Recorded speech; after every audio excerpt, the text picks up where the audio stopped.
We're continuing with our angle theorems lesson with example 1b.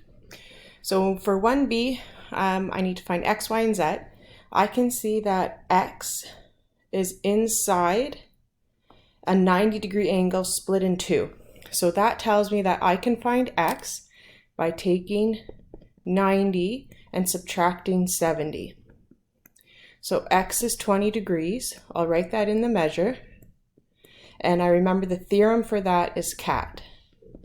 So you can't see it anymore on my screen, but remember we wrote them at the top of your page here, the different theorems we're using.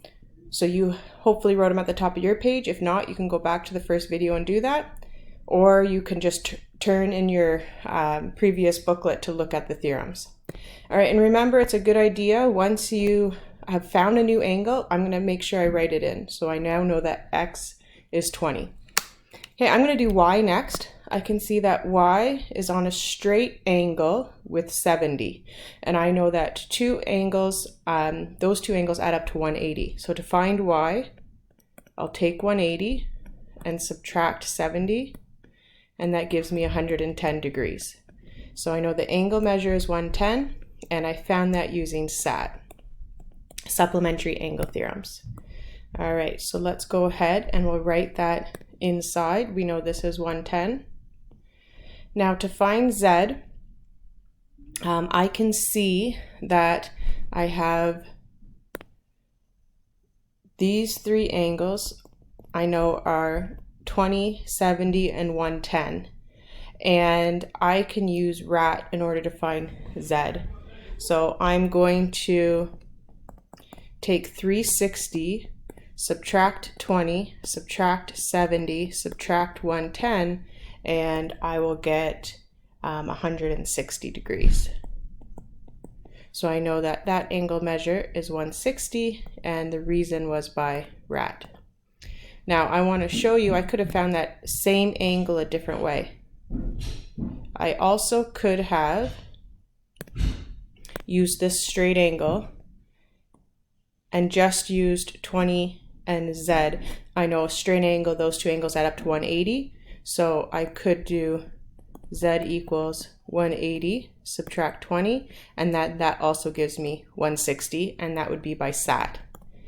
So that is what I find fascinating about geometry theorems, is you can get the same answer more than one way, depending on how you're looking at the diagram, but that's what can also be confusing about geometry properties, is that there's not just one way to get the answer. So keep that in mind. If I found it using that all the angles, the reflex angle theorem, or you found it using supplementary angle theorem, it doesn't matter as long as you show your work and you know which theorem you're using.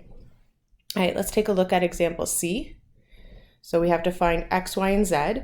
I note that we have parallel lines, so I can use my parallel line theorems. So we have x, y, and z we have to find.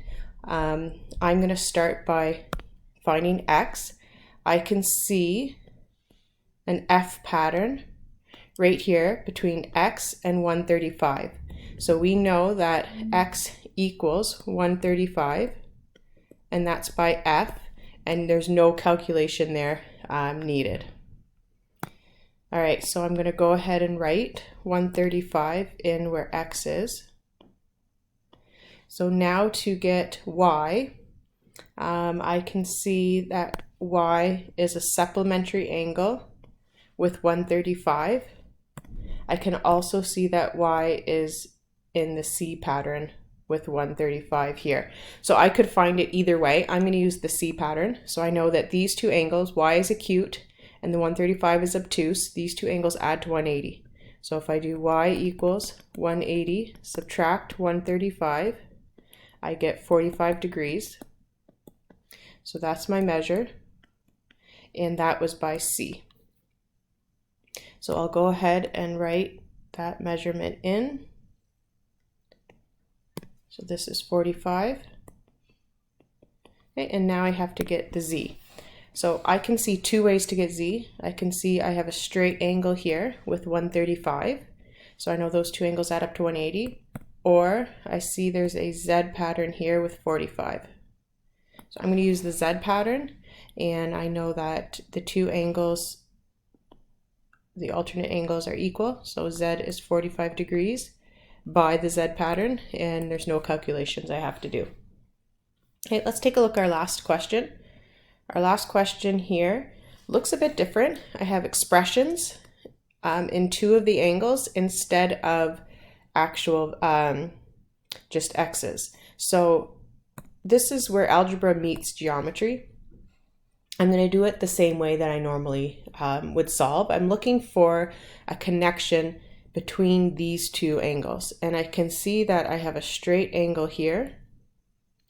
So the geometry property that I'm going to be using is sat, and I'm going to use that to set up an equation between x plus 12 and 2x plus 3. So the property tells me that if I add these two angles together, it equals 180. So that means if I add x plus 12 plus 2x plus 3, they have to equal 180. Okay, and since I have a plus sign here, we know the brackets I can just lift. So it would be x plus 12 plus 2x plus 3 equals 180. And now I'll solve for x. So I'll put my x's together, and I'll move my constants to the other side. So I'll subtract 12 from both sides, subtract 3 from both sides. I know there's a 1 there, so 1 plus 2 gives me 3x. And then 180 subtract 12 subtract 3 gives me 165. I'll divide both sides by 3. So I now know that x equals 55 degrees. So if x is 55 degrees, I'm now going to use that to find out what x plus 12 is. So I'm going to find out the measure of this angle. X is 55, so I sub that in, plus 12, and I'll get 67 degrees. And then I'll do the same for 2x plus 3. So it's 2 times 55 plus 3. So that'll be 110 plus 3, which is 113 degrees. And when I add 67 plus 113, I get 180, and that's what I expect. So I'm going to go ahead and I'm going to write in the angle measures that I found. So I now know that x plus 12 is 67, and I know that 2x plus 3 is 113. All right, now I need to find a way to get the y's. So for the y's, I can see that I have a straight angle here, and 67 plus y, all three of those would add up to 180. So that's another supplementary angle theorem. So that's the theorem I'm going to use.